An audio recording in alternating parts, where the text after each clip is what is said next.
Good morning. I'm Jonathan Capehart, opinion writer for The Washington Post. Welcome to First Look, Washington Post Live's one-stop shop for news and analysis. We're going to get started right away this morning with Jackie Alamany. She's anchor of the Power Up newsletter at The Washington Post. Jackie, welcome to First Look. Hey, good morning, Jonathan. Thanks for having me. All right, Jackie. So you've been talking to Republican aides on the Hill and operatives for your newsletter. Do they think Congresswoman Liz Cheney has a future in the Republican Party? It has certainly been a chaotic week in the GOP House conference. At this point, Congresswoman Cheney, the number 3 in leadership, her fate is all but sealed, and she's not trying to keep her position. That, though, is going to be formalized next week. We still don't know which congressperson is going to actually be the one to step forward to file a motion to remove her formally from her leadership position. But tensions have completely boiled over, spilled into public view. And you have Elise Stefanik essentially serving as the acting number 3 right now, going on Steve Bannon's show yesterday and cementing her status as really running for this position. And also coming out as a Trump acolyte, calling for her peers to follow the MAGA agenda and continuing to peddle the false conspiracy theories about election fraud that the former president has propagated himself, which is the reason for this entire split to begin with, because Liz Cheney refused to repeat those falsehoods in the first place. Right, and we're going to get to a whole bunch of the things you had there in that answer. But first, you've reported that backlash against Georgia Congresswoman Marjorie Taylor Greene may have helped Congresswoman Cheney from losing her leadership position earlier this year. What was going on behind the scenes with that?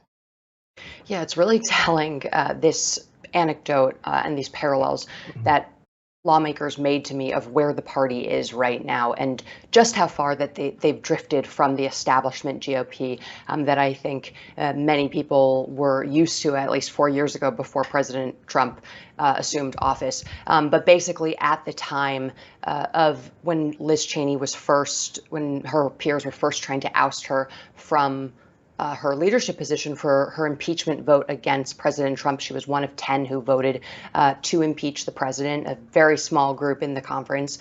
But that caused a lot of her peers to say that she wasn't fit to be the leader because she's in charge of messaging, and the message shouldn't be that we should impeach President Trump. That is, it was the start of the civil war that we've seen right now. At the same time, concurrently, we saw Marjorie Taylor Greene, a lot of her conspiracy theories and the political violence that she was advocating for on social media.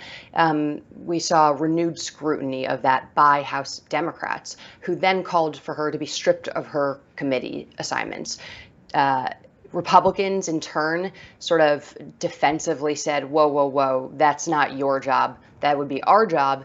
Put up a defense against Marjorie Taylor Greene immediately. So at the same time, there were these 2 votes going on internally in the GOP House conference.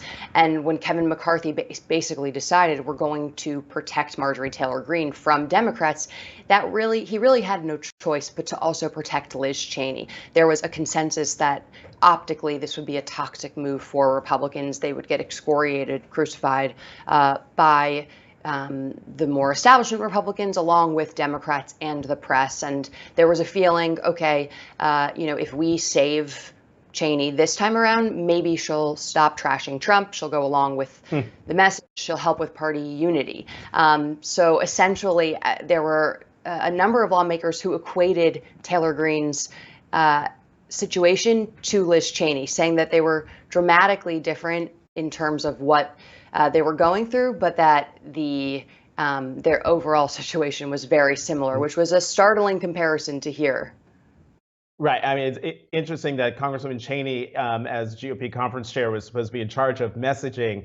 And her message all along has been Donald Trump is, talk about toxic, Donald Trump is a danger to the party.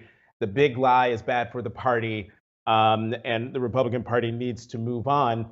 Right up until earlier this week, when Congresswoman Cheney wrote an op-ed for the Washington Post reiterating her position.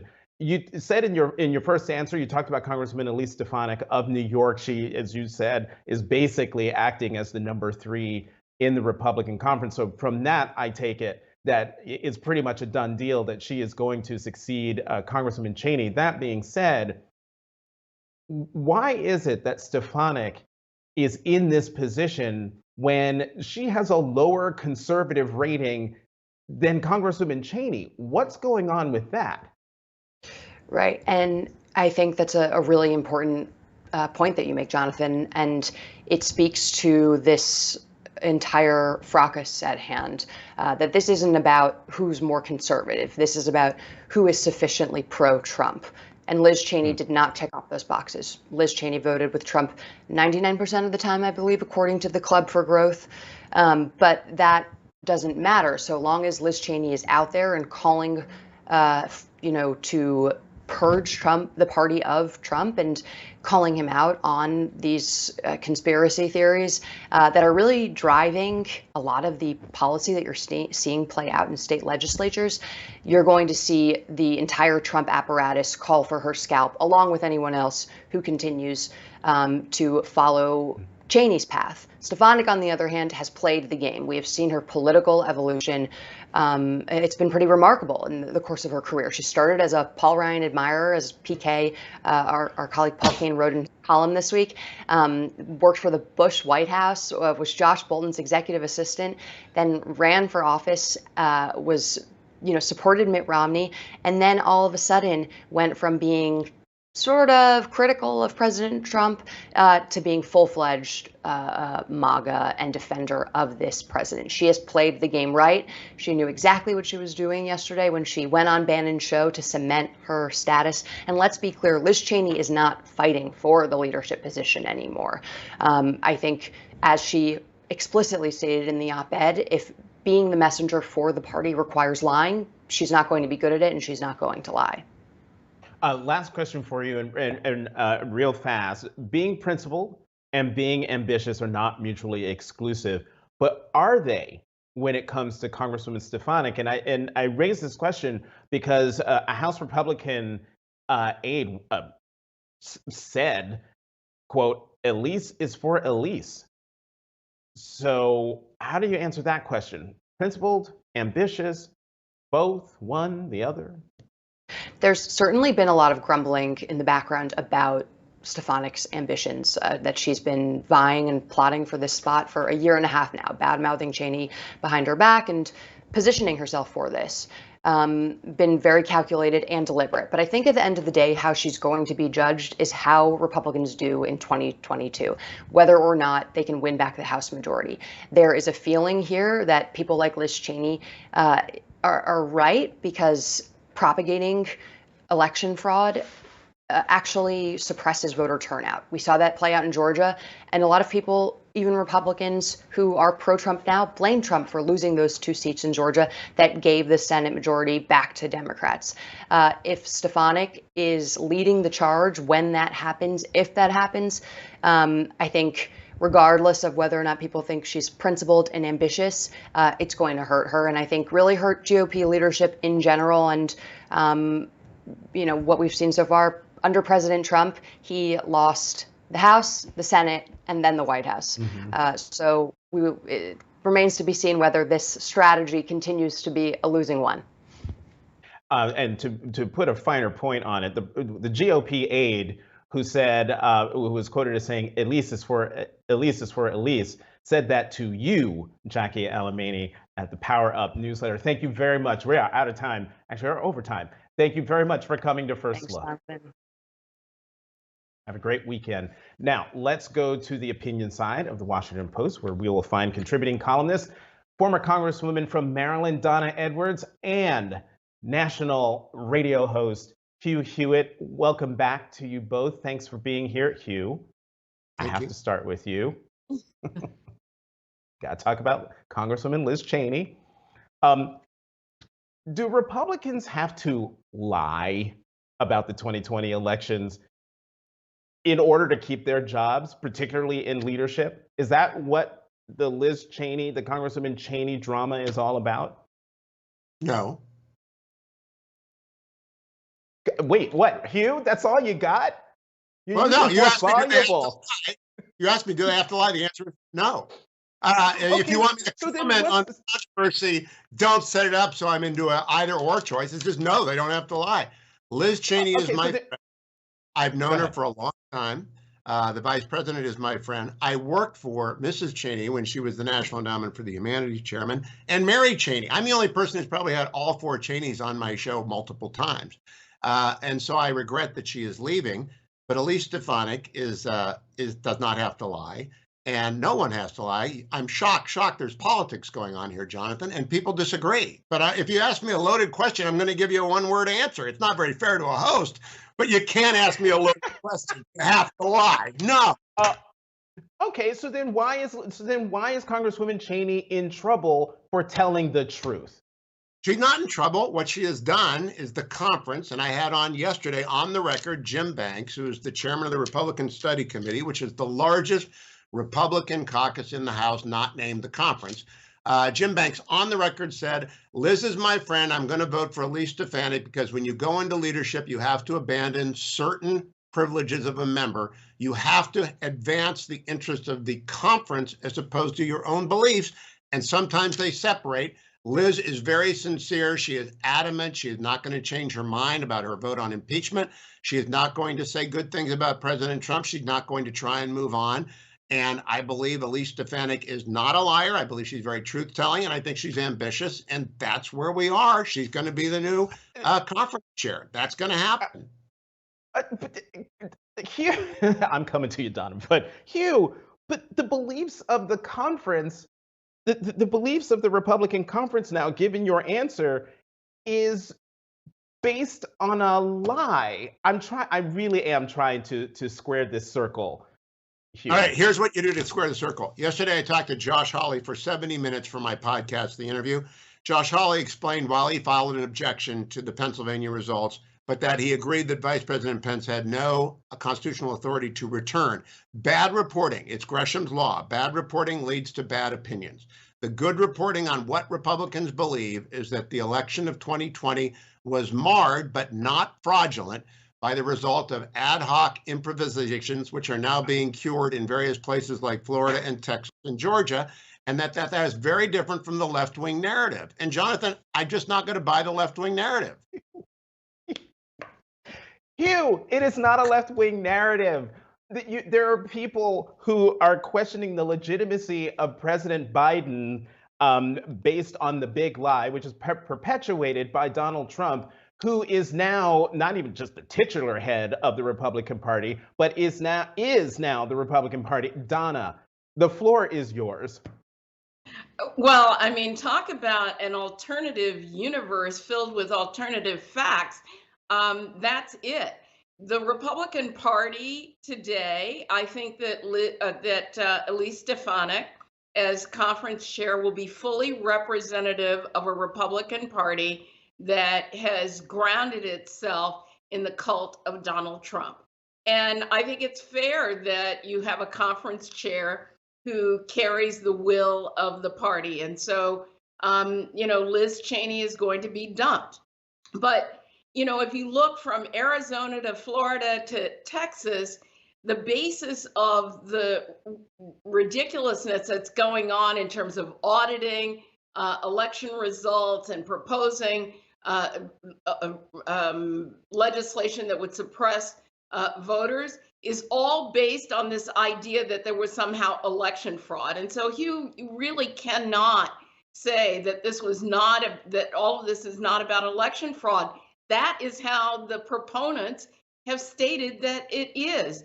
And so, I have long said that I think that Liz Cheney is the future of whatever that Republican Party is that is going to be reinvented. But it is not the party that exists in the House of Representatives now or among Republicans around the country. And I think Elise Stefanik's elevation, if you look at her history, my goodness, she has been the go-to person for co-sponsorship by progressive Democrats in the Congress for all of the time, almost all of the time that she's been in Congress. And so this reinvention that she's going through is completely about her political ambitions.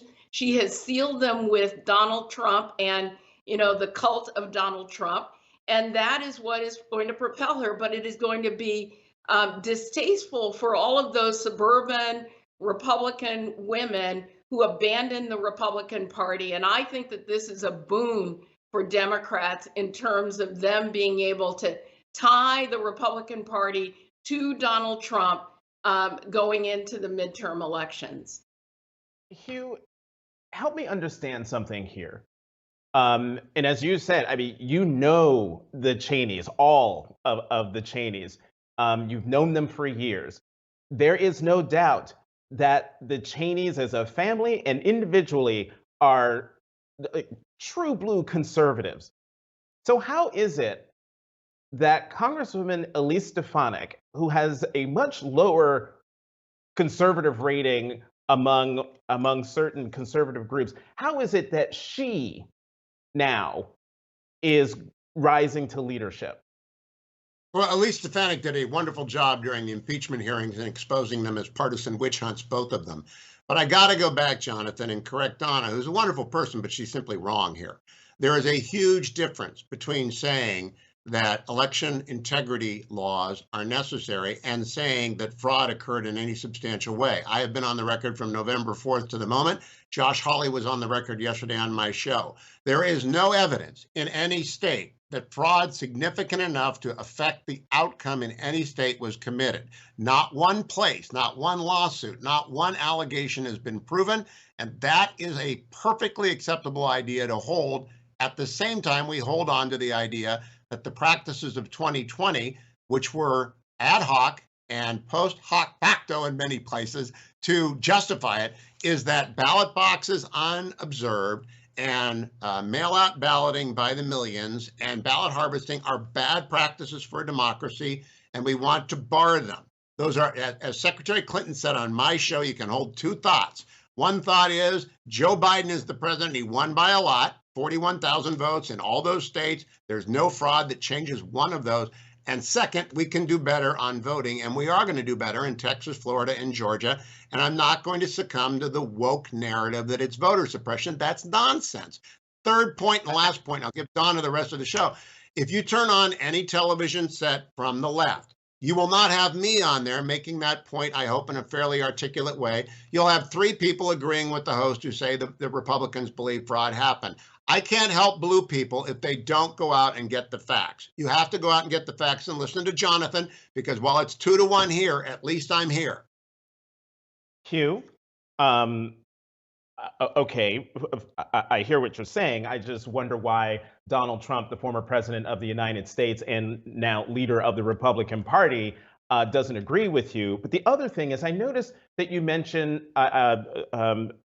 Texas, Florida, I think you said Georgia, but you don't mention Arizona and the audit that is happening there. Why not? Because I don't think it's consequential. The Department of Justice sent a letter yesterday to the state Senate president wondering whether or not it was violating federal law for the audit to be conducted. Arizona pushed back very, very dramatically and said, no, it is not in any way voter suppression. We stand by our audit. We will secure the ballots as they are being recounted. Are you afraid, Jonathan, that they will find fraud? Because if they don't find fraud, that's good. And if they do find fraud, that's good. What are you afraid of? I'm not afraid of anything. Hugh, I'm not afraid of anything. I just think it's a waste of Arizona taxpayers' money to conduct yet another audit in a state where other audits were conducted during the after the election. So there's no fear on this part. Oh, actually, maybe there is a fear that there is a major party trying to subvert the will of the people of Arizona. Donna, the floor is back to you if you want to respond to anything that Hugh said in response to you, in response to him. Well, I would just say that if the leader of the Republican Party, Donald Trump, says that there was election fraud, then it's really hard to argue that the Republican Party doesn't believe that there was election fraud that justifies all of this legislation. The fact that so many voters voted by mail, and it turns out a lot of Democrats voted by mail. And so there's an effort to curtail and limit the ways in which people can vote by mail, even though there was no finding of election fraud with all of the elements that you described. I think this is a waste of a waste of time to argue. There was no election fraud. Republicans doing this in states is totally targeted at Black and brown voters and keeping them from the ballot box. I don't think it will work, because I think that for so many voters, when you're trying to keep them from voting, they actually turn out in great numbers. And so I would worry, if I were Republicans, about what this is going to do to increase turnout among Democrats in midterm elections. But going back to Elise Stefanik, I mean, I want people to go and just look at her history of working with Democrats across the aisle up until she decided that she wants to be the party leader and the party messenger.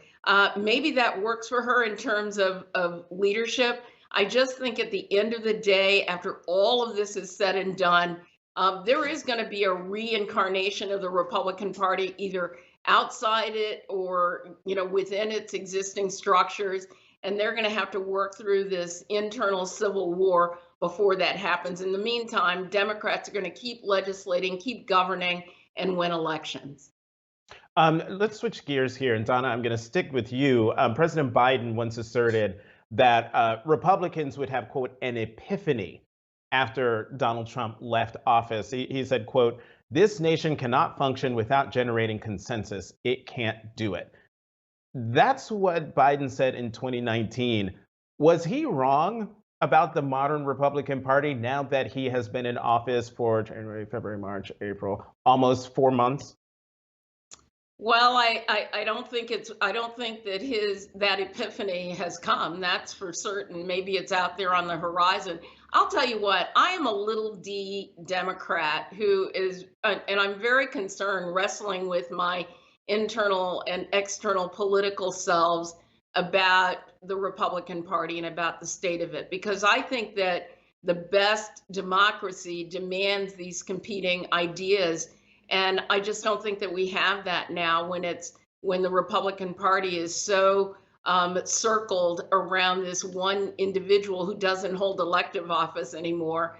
And that's their party, and that it's built on and based on inventions, incarnations, lies. And so it makes the little d in me makes me very sad, frankly, along with Joe Biden, that we don't have a really competing party on ideas. I think that Democratic ideas, big D Democratic ideas, would win, but I don't think that we have that competition now, and I think that's not healthy for our democracy.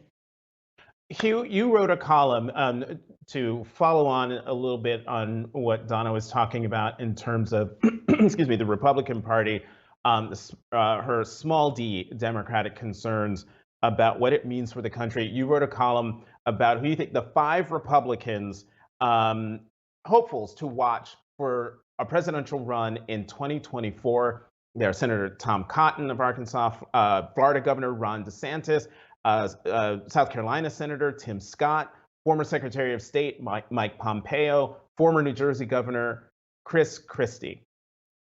These 5 people, do you think, if they were to run, they would be running a sort of Donald Trumpian campaign, or will they revert back to the Republican Party pre-Trump and run on ideas and substance and try to be a substantive counterbalance to President Biden in 2024? I think whoever the nominee is will be the nominee because they're running against Joe Biden's neo-socialism, is what I'll call it. I'm worried about you two being worried about my party. I want to put your mind at rest. We whacked the Democrats in Texas last week significantly in Texas 22.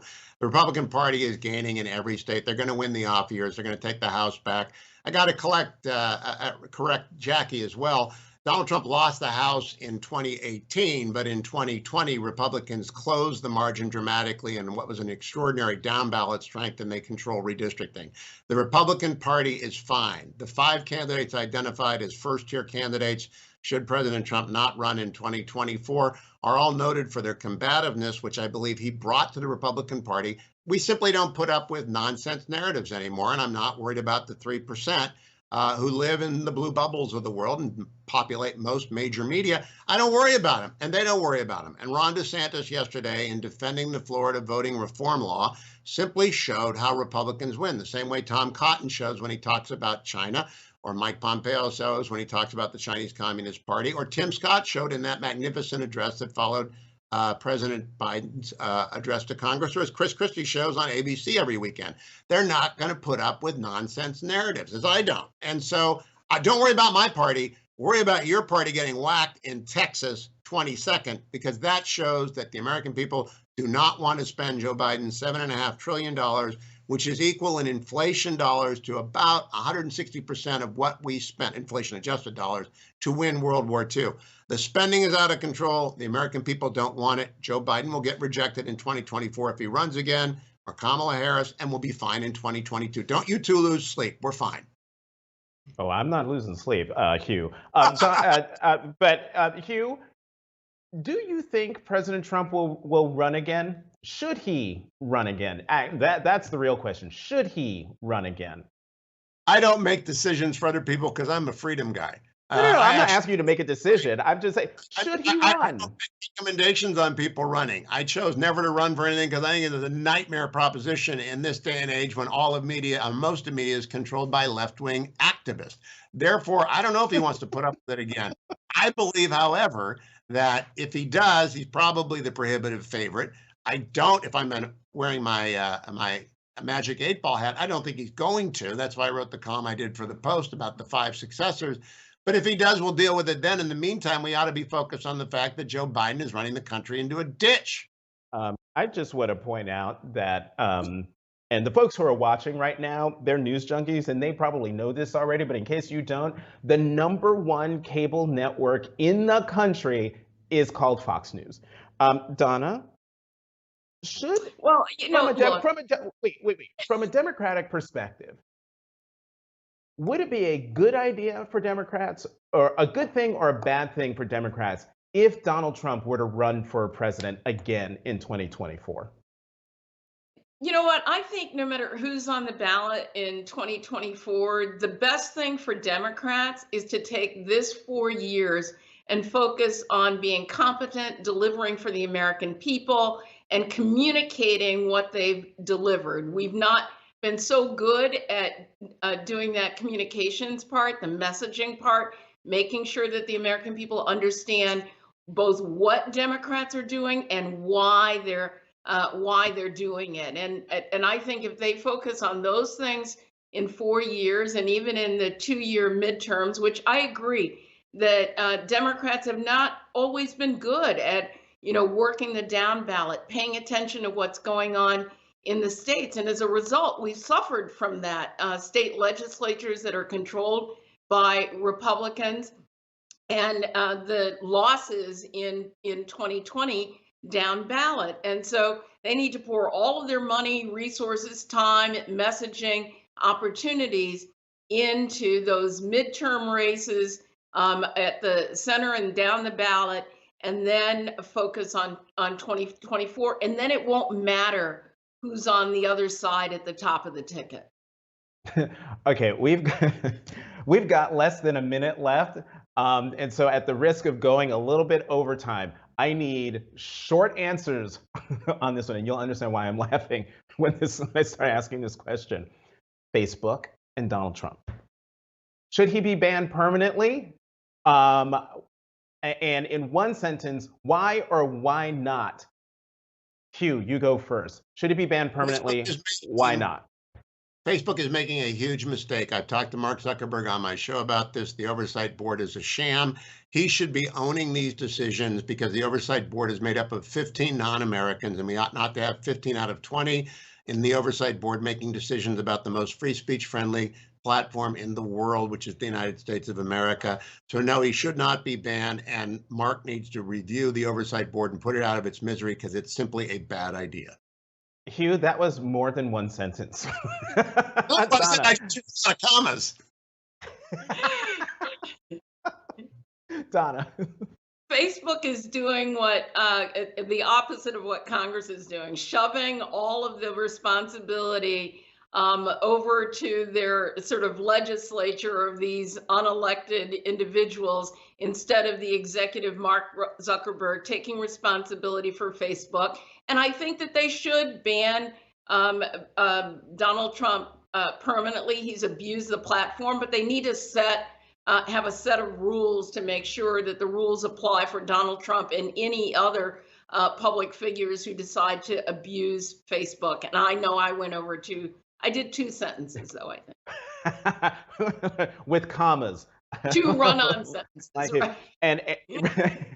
And just to put a finer point on this, this is when you know the world has shifted, because German Chancellor Angela Merkel, not known for her, nice relationship with President Trump when he was president, said that it was, quote, problematic that tech platforms would ban a head of state. So this is probably the first time that the German Chancellor Angela Merkel and Donald Trump were kind of on the same side of an issue. Donna Edwards, Hugh Hewitt, we are so way over time, but this was a fantastic conversation. Thank you both, as always, for coming to First Look. Have a good weekend.